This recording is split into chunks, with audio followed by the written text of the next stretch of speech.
I 100% agree, like we shouldn't be assuming idols' sexualities at all since we don't know these idols at all, and we don't know them as human beings. Maybe they are what you assume they are, gay, lesbian etc., but they cannot be out and about with this freely because of how it'll be viewed as. Maybe they're not gay, lesbian etc., but you're here making these jokes as if they are, and just because a male idol acts feminine doesn't make him gay and a woman being more masculine doesn't make her lesbian because FYI, not every gay man and lesbian woman act the same, breathes the same way, fits the same category of people. Just because someone is gay or lesbian doesn't mean they're all the same, and that's just so dumb. It's like if someone comes out as gay they get asked, do you like X artist, basically thinking that if they're now gay, they like the same things they'd expect a gay man to like because they're gay, when simply that's not the case. I love how the person sending this in clearly mentions Western K-pop stans and didn't just make generalizations that all K-pop stans are like this, and I don't like that Western stans think this way, because it's like the creator said how it's normal in Korea and East Asia in general for men to wear makeup. And I also have seen it how if you're more feminine you're automatically assumed as gay, and I'm just like, can men not be men without having to act a certain way to be considered men? So what if they're more feminine? It doesn't make them gay, it just makes your mentality disgusting because you think that way, because of a man not acting as your textbook definition of a man. Same for a woman, even though I've never seen it, which is being called a lesbian acting more manly. But yeah, we shouldn't be assuming idols' sexualities and making them uncomfortable. We don't know, but they might be checking the comments that y'all make, and also idols who know English most probably know these words that y'all say and get even more uncomfortable than idols who don't. Even if it is a joke, we need to stop making it as if it's funny because these are sensitive things y'all joke about and not everyone finds them funny, and also again you don't know these idols, so you should not make jokes to people you don't know. You should read the room and learn what jokes can be made at what time, and what types of jokes can be made and where they can be made. It's funny to you, but not everyone is laughing. Also, even though I knew the opinions sender was not being LGBTQ+ phobic, it's still nice of them to say that they don't hate on LGBTQ+ people and they could care less what you identify as.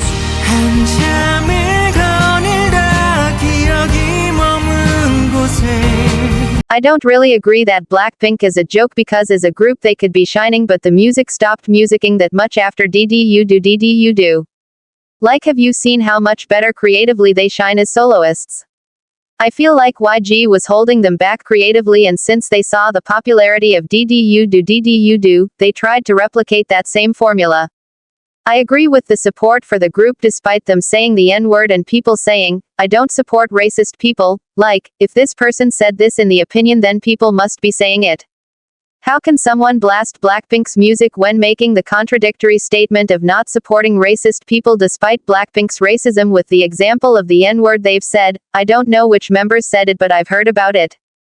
It just shows that you talk big but never put in the effort to boycott groups if you don't support racists, most probably because they're your faves, and so you act like you're holding them accountable when you're not. Like the hypocrisy is showing, guys. If you don't support racist people, then don't support groups like Blackpink, since there are plenty of artists you could support instead. Or maybe if the group as a whole isn't racist, and it's only 1 to 2 out of the 4 members, you can choose to support the non-racist members, in their solos, and not the racist ones. You guys don't actually care and say these things to give us the impression that you do, but deep down you don't wanna be that person who actually does something about it. You just like saying these things for funsies because you're never there when it's actually time to put your words into action. I as a K-pop stan have removed so many group songs from my playlist on Spotify, different K-pop groups, because I'm boycotting them due to different valid reasons, and since I know a lot of other artists to listen to instead, boycotting them is very easy. So what's holding you back from actually doing something about it? If we don't support racist artists, we should show that we don't support them, because we need to show these groups that we can leave them so easily. If we say these things without actually putting action into it, then that means we're excusing it and allowing it to happen, which means that it'll continue in the future. Saying, I don't support racist people, is one thing, but actually doing something is another. Racism in K-pop has been prevalent for a long time, and it's not gonna stop anytime soon, but we can at least bring some light to these serious issues instead of brushing them off as if they're nothing. You guys need to stop treating these things as if they're small. Racism is not a small thing, and it's an issue in many parts of the world. We need to actually do something, make a change. Our words mean nothing if we say it and move on with our day, as if we just said these things to be cool or quirky, to act like we're some vocal K-pop stans caring about these things when we actually don't care, because it's our faves and we'd rather continue supporting them than deleting them from our stan list. Also, the APT part of this opinion was unnecessary to add here, as a separate opinion, yes, but here it's just odd considering the talk is about racism, and now we move on to the talk about a PT and how Rosé ruined it with Bruno Mars being the only good one in the song. Nope. But if you wanna know my thoughts to that, then no, I don't agree, even though I liked both of them in the collab and thought it was a fun song. Also, of course you find it annoying because a PT is everywhere and got mega successful. It's a song made to be viral for the charts and it's unserious catchy music. And also, I don't think that Bruno Mars only made the song good, because I don't believe he should have been there in the collab at all. I actually think that this song, now looking back, would have been better as a Rosé solo song, because despite him getting chances to sing in the song, there are parts that make him feel like a background vocalist in the song. Like besides the second verse, where does he sing solo without Rosé singing with him? Also, there are parts like in the starting of the song where the song starts and Rosé is the only one singing, and he's lip-syncing. His feature didn't make the song good since his feature wasn't necessary. And, IDK, what made you think Rosé ruined the song? But to me the song was perfectly fine even with Rosé in it. Girl, let's just talk with bodies. 너의 뒤에서 grinding. 다 shaking 되는 신경 그거 we tryna make it out. Saying this is a general response though, and I do agree that not all songs need a dance break, because even though the K-pop group itself is dance-focused, alongside vocals and rap, I find it odd to have a dance break in the song where it's unnecessary to have one, because when listening to the song as an audio alone, the dance break part is there and that dance break part could just be an instrumental. A dance break is a visual piece, and so it cannot be enjoyed in an audio format. Dance breaks are not important parts of a song and do not make or break a song, since many songs can do without them, and it's an optional piece added that can be added to the song or not. And this person saying, sometimes it's just there for no reason, is exactly what I'm trying to say. Them also saying, it ruins the vibes, is also true, because imagine you're vibing to the song with the vocals and instrumental, or rap, and then all of a sudden this dance break instrumental comes along and it just changes up the song, bringing an off-putting feeling, which would ruin the song as a whole, because it's not only added there for the MV and for performances but for the song as well, which makes you wonder why is it in the song too. We cannot hear dancing, we have to see it to appreciate it, so why are we including dance breaks in the audio version as well? Also, what if the song is a short one like under 3 minutes, and quite a good amount of the song is taken up by a dance break, then what are we even listening to? Might as well just remove the vocals as a whole and only release it as an instrumental track for performances. Dance breaks are unnecessary, and instead of having a dance break, we should just find a way to continue the song further with vocals or rap and enhance the choreography based on the song, and not add some random ass dance break that isn't needed. Just the way I am. 내 길을 가볼게. 내 방식대로 해. 날 믿어보겠네. With this opinion I half agree with the visuals aren't everything, y'all. Because there are K-pop stans who are here for the visuals and they hate idols who are ugly in their eyes. Which IDK, what's pretty or ugly to K-pop stans, since everyone has their own attractiveness scale on what they think an attractive person looks like, and in that aspect visuals are necessary, because if a group is full-on ugly, according to the K-pop stan, they'll hate on them, like with the Nugu boy group We1ne, formerly known as WAO, and the girl group Elfin, who were both hated on for their looks, and Elfin even deleted some of their videos on YouTube as a result of it. It's a toxic place out here in the K-pop stan world and they're brutal. But I do agree with the second part completely, and being pretty doesn't mean they deserve center 24/7, and it should be based on the talent and the idol's strength in each song, because some idols work well in some concepts, example cute, innocent, sweet, and some idols work well in other concepts, girl crush, baddie, boss. So being center doesn't mean the person who's a visual should get it just because they're beautiful, because beauty cannot save them if their skills lack, and it should be an idol's talent and skill, to in which idol works for which song, as I mentioned above.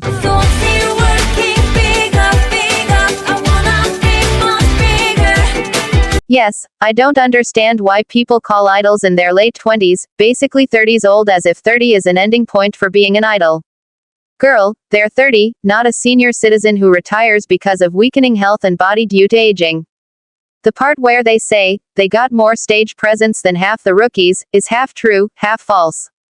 The half-truth being that yes, they do have more stage presence than half the rookies because they're probably idols who debuted in earlier generations, and so because of that, debuting in a group they've gained experience as an idol, if the group didn't disband at or after debut, but it is half false because late 20s idols still exist amongst Nugu groups where adult idols of different ages still debut a lot. I'm not sure how many late 20s idols exist, but they do, and so they could be an idol who has never debuted before, so maybe their stage presence is fresh because they've never performed on a stage, and so the rookie could outshine them, a younger rookie that is, as the adult idols are also rookies. Also, coming back to the age point, people act like being late 20s is so old, which is disheartening because the ageism is showing, and so this gives me a reason to believe why Nugu groups with adults in them will never get support and why mainstream K-pop labels debut more minors, because people always be age-shaming idols. It's such a toxic community in K-pop despite having good mature souls. If people really cared about adult idols and wanting more of them, they would wanna boycott minors, but I guess the ones who actually care about adults are not as much as the ones who age-shame idols and act like late 20s idols are too old. Y'all are making me feel old as a K-pop stan because I'm 25 years old currently, and imagine if I was an idol, being a good singer myself, y'all would be out here wanting me to retire or something because I've become a fossil LMAO.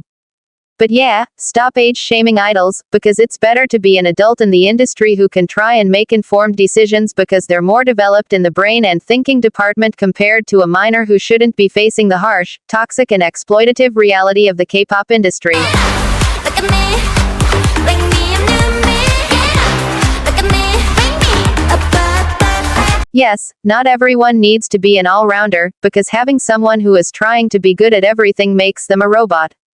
As the original opinion says, and not every idol can be good at everything. So trying to be an all-rounder when you're not isn't good, since everyone has their strengths and weaknesses. And if they're good at one thing, they should work to making that one thing better than trying to work on things they cannot do that well at all. And using an example, if an idol is the best at singing, and dances good enough to make songs and performances work because they were trained that way, then shouldn't the idol focus on their singing and work to make themselves the best singer they want to be? Instead of trying to make themselves a good singer and dancer, when the dancing is not a skill they're good at and were trained to make it look nice and they learned how to dance better. An idol should focus on what they're better at instead of trying to be good at everything when it's okay to be good at only one thing, because that's what makes you human. A robot is designed to be the best of the best by humans who make it that way. Humans shouldn't try to be like robots trying to be perfect. When humans are imperfect creatures, we make mistakes, we have our strengths and weaknesses, we have emotions, etc. Trying to be something we're not makes us unnatural and fake. We should just be ourselves.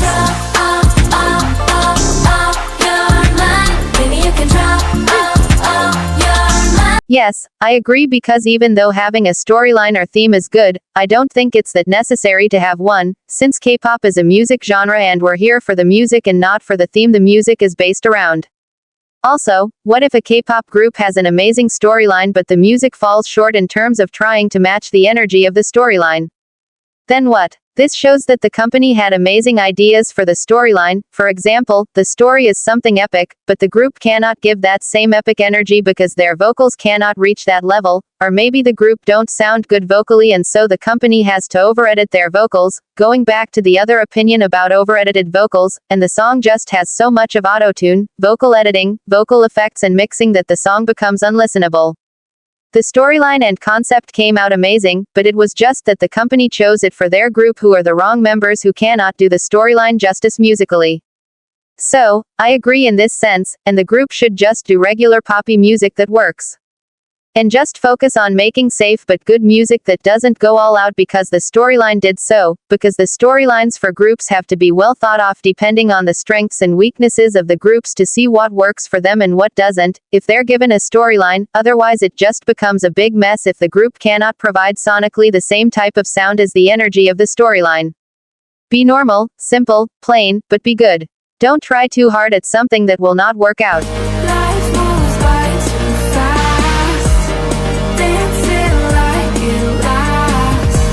Since I don't actively engage in fan culture and K-pop apart from my online K-pop friends, I've never seen it, but I have seen K-tubers talk about it and I'll share my thoughts based on that.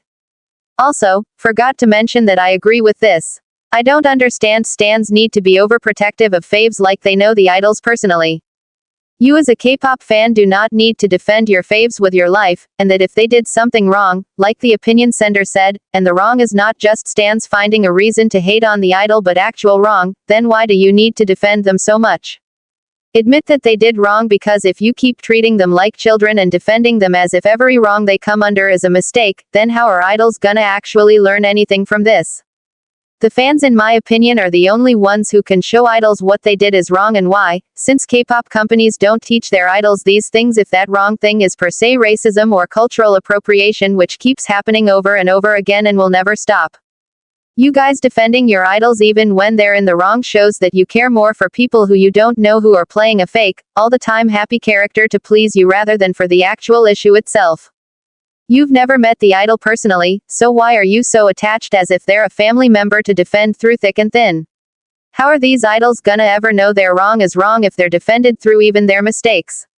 It just shows where your priorities are, and that's sad how you prioritize an unknown human being over something that they did, which could be a serious issue that continues to happen in K-pop with no change.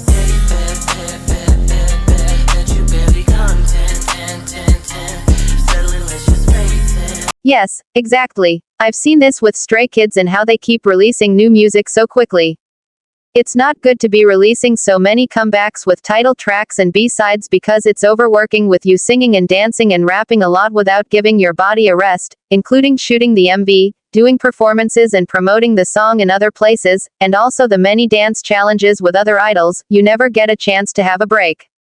Plus, it leads to creative burnout considering how fast these albums release, and there's not much time gone between the previous comeback and the comeback about to happen. And so the songs added to each album released too quickly after the previous comeback feel rushed.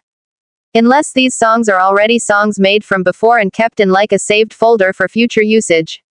And also another thing that I've touched up in a previous K-pop thoughts video is about the albums being environmentally unfriendly, because K-pop companies make so many versions of them, which leads to fans wanting to support their faves by buying the different versions, probably for the photo cards or something, but the album doesn't get used and then it lies there catching dust till it's destroyed, causing wastage and land pollution once disposed. Plus the materials used in the album being environmentally unfriendly as well, we don't know that, and also looking at the fan culture of wanting to stream their faves, they set goals for themselves leading these fans to constantly stream and tire themselves out, causing harm to themselves, trying to overwork themselves in the streaming department just so their faves can reach a certain viewpoint. It's sad. I just want comebacks to be evenly spaced out where the group has time to rest, and the fans can take a break from constantly streaming or feeling the need to buy different album versions which damage the environment, and they don't need that many versions, not to mention them wasting so much of money on these things that they don't need, going broke for their faves because K-pop merch isn't cheap. Like, this needs to stop. 밝게 빛나는 별이 되어 너를 비춰줄게 매일. As a Nugu expert, I agree with this. Sure, there are bad Nugu artists, but hey, there are so many Nugu artists in K-pop and everyone has their good and bad sides, so Nugus are not all good and not all bad, but there's enough good Nugu music to make this claim valid. And it's true that y'all are sleeping on talent because it's not from the main big three and hype labels.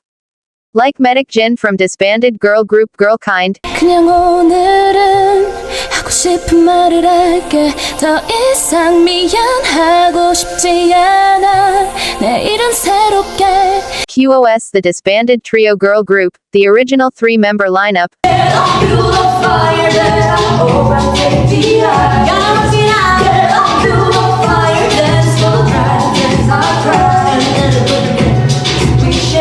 Suhyeon from disbanded girl group Florus. 이 아픔도 이 걱정도 지나면 괜찮을 거야. Didi from disbanded girl group Rumble G, now in Noel. Look at my lips, look at my hips, look at me saying this whole world. Look at me kissing, look at me kicking. I'm a break it down like only I can do.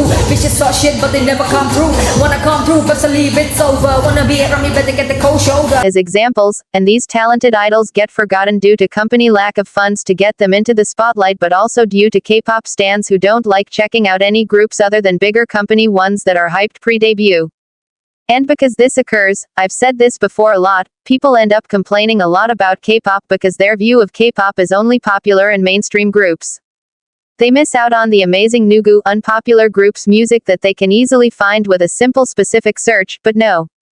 But it is true that some Nugus make better music than Big 3 or Hype groups because I actively stream Nugus than I do Big 3 or Hype groups unless I actually have an obsession with the Hype or Big 3 music. There's so much of actual good music amongst Nugu groups and they're the ones actually making K-pop great currently because people complain about K-pop being mid and boring, which shows that K-pop stans mostly know mainstream K-pop and that mainstream K-pop is bad if people complain about it as if it were the whole of the K-pop industry, because I've said before many times that mainstream K-pop doesn't speak for everyone. Nugus can actually change your thinking with all the diversity, not everyone chasing trends, going against what you complain about, doing more of what you want. Nugus are better than these companies because there are Nugu groups who are not following trends like bigger companies, especially who this opinion is about, and they're actually making music that is fulfilling and worthwhile. Like take the example of BZ Boys' Close Your Eyes, it's from 2021 and it's 3 minutes 21 seconds, and it's so good that it can outbeat a lot of what the Big 3 and Hype released today because it doesn't chase a trend of short music made for TikTok virality. 널 본 그 순간 온몸이 간절히 원하고 있어 더 한없이 널 간절히 더 원하고 있어. I don't hate these big labels, I actually love some of their songs, but currently they're not really focusing on the musical aspect, and while K-pop stans do call it out, K-pop not being about the music anymore, which the Big 3 and Hype are to blame amongst others, I don't think a lot of K-pop stans care since the shorter the song, the easier it is to stream their faves every time and get them good views for each comeback. 멈춰 여기서 미쳐 버리기 전에 답이 없어 여기서. There are some songs where I've seen vocal editing done to the point of the song becoming unlistenable because the idol is probably untalented or cannot hit the notes. Like, I'm gonna be honest here. I'm gonna take an example of K-hip-hop, and I know you're talking about K-pop, but hear me out. In K-hip-hop, I've seen a lot of Nugu songs where the artist's voice has been edited so much to the point that the real voice gets lost in the mix of editing, effects and auto-tune. Here's an example. What's the point of adding that there so much when it's not needed? We're here to listen to an artist sing and not a computer program that you used to fix the vocals.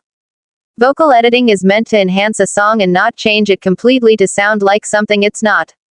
Plus, the editing is so annoying because paired with the lip syncing of a lot of groups nowadays and very less and rare live performances places for K-pop artists, we don't really get to hear what the song sounds like raw with the true idol's vocals. We only know the song through the lens of the heavy editing on the vocals, and it's sad. Because as I said earlier, the idol is probably untalented, and that could be definitely the case given how many groups debut with idols in them and not all of them are gonna sound good, and there are definitely tone-deaf idols, or like they have potential but were not trained properly, or maybe the idol just cannot hit the notes and they suit a softer song better. If the company is heavily editing a song, then it's definitely to hide the fact that the idol cannot sing at all. Despite them training pre-debut, which would mean the training did nothing to help the idol's vocals considering we're getting heavily edited songs, or the heavy editing could mean that the company is trying to make idol vocals into something they cannot be, which would harm the idol's vocals because they cannot hit the notes but are doing so for the song, and since they cannot hit the notes, the heavy editing is done to make the notes sound better to the ears in the final editing.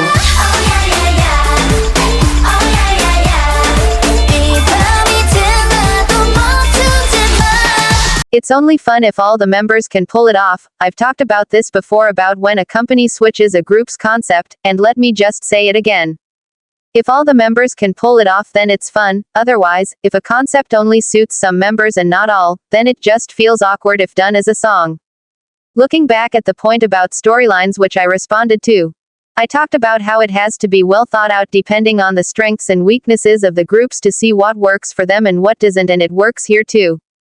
Because you have to find a compromise to see which concepts work for all members in the sense that each member can pull of the concept well. Because as I said about the awkwardness which definitely would be there. would come if, for example, a group does a baddie song where not all the members can do it. And so shooting the MV and making the song would work well if they both come out great, but the members who don't fit the song would make the song feel awkward if they cannot bring the baddie energy to the song and MV, and even performances and the comeback just feels off because of the members who don't fit it, because there are members who are just too innocent and sweet to be doing something baddie and girl crush. Dual concepts may be fun to you, but realistically it can be ruined if the members do another concept than what they're used to. And that concept has not been done before by them, and so they'd have to try and fit the concept, which they may not know how to do if they've never done it before or if they cannot match the vibe needed for the concept itself, and so it just becomes unnecessary as a concept to have been done in the first place if that comeback ends up being hated or received poorly because some or all the members couldn't deliver the concept properly.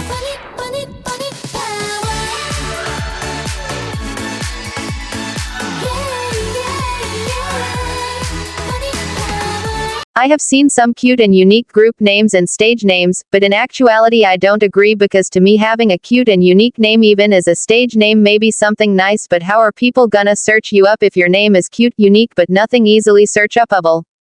Like imagine if the group Close Your Eyes wasn't formed through a survival show to be known by people and was formed by a Nugu K-pop company. The group BZ Boys have a song named Close Your Eyes, and searching up the group Close Your Eyes, if they debuted under a Nugu K-pop company and not from the survival show, you'd have more chances of getting the BZ Boys song or maybe other songs with the same or similar name. There are groups that I cannot find for their music unless I have their song video link saved on a YouTube playlist, their song name to type alongside the group, or some sort of link from a wiki website or something to show that the group exists and you're not crazy to believe that they do, but they actually don't. There are also groups where you'd have to search K-pop alongside their names to find them, or go to distribution channels to find them, or have their Korean name, because even if the song is available on Spotify, the name of the song on Spotify could be in English while the YouTube video of the song could be in Korean. Lots of these factors exist, so having a cute or unique name is not a new moment when in reality the group cannot be found easily online.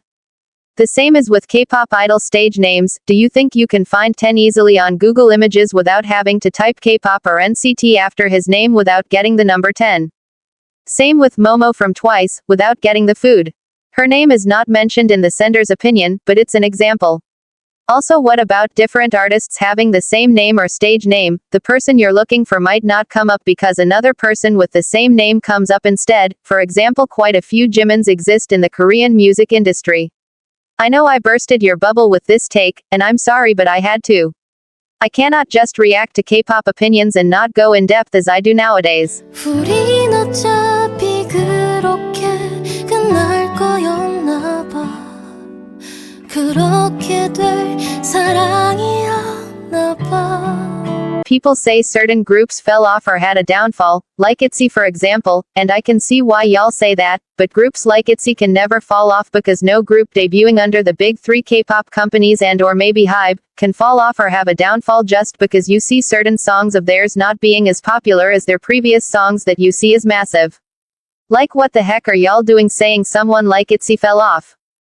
Maybe in music quality, if I knew the difference between good and bad music to tell you if I agree, but if y'all mean it popularity-wise too, then they have not fallen off or had a downfall.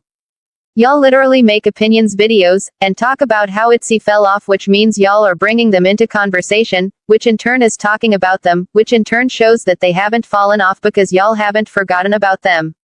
Even with you guys making playlist videos and adding ITZY songs to them, be it old ones or new ones, also shows that they haven't fallen off. How can ITZY ever fall off in terms of popularity? As long as the big three and maybe HYBE stands, no groups debuting under them can fall off in terms of popularity, even if you think they're being talked about less. Groups under these labels are not some Nugu group that had their breakout moment and had to further keep their popularity. These are some of the biggest labels currently groups we're talking about here. Debuting under these four companies in the current era of K-pop guarantees you success right from the get-go. So stop with saying fell off or downfall for groups like ITZY unless they're in hot waters like New Jeans is right now. Anytime a group debuts under these companies, people anticipate them and notice them.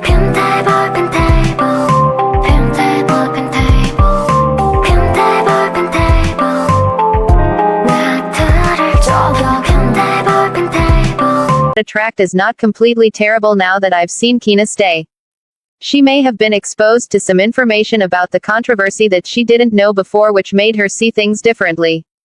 Not sure if that is the case, but Kina staying made me more towards wanting to be on Attract's side and not support A Bloom, the former members, and only for this controversy alone, and not because of them as a company, since I'm not fully familiar with them as a label to know what goes on behind the scenes.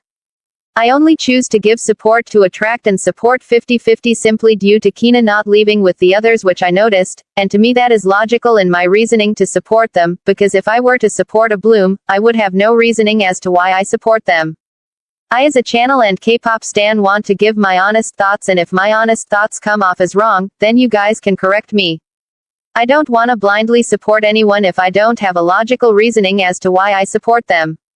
My support for Attract is only due to Kina's stay, which tells me that her thoughts might have changed, which led her to stay, and also I'm not Kina, and I don't know what was her reasoning to stay, but that made me think that Attract may have some form of innocence in this controversy.